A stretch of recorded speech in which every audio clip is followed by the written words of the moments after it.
If I look at this last one, remember we have a special line in an isosceles triangle that if it bisects the one angle, it's automatically perpendicular to the opposite side and splits it into two pieces.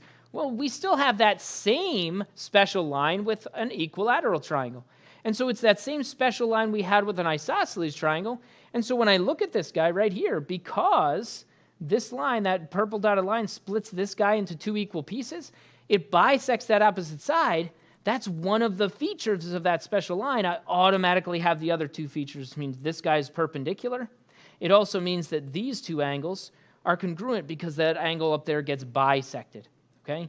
And so as I look at this thing, I can kind of bounce around. Since all three angles in the big triangle are the same, it means all three sides are the same.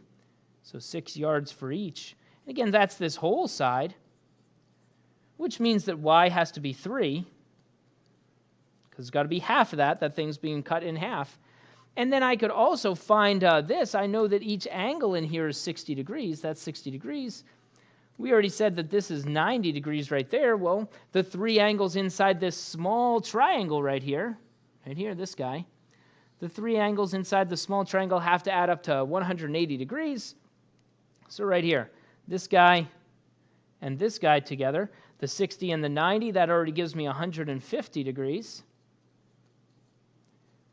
And I've got to subtract that from the 180. So that gives me 30 degrees. So the missing angle, angle X, that's got to be 30 degrees.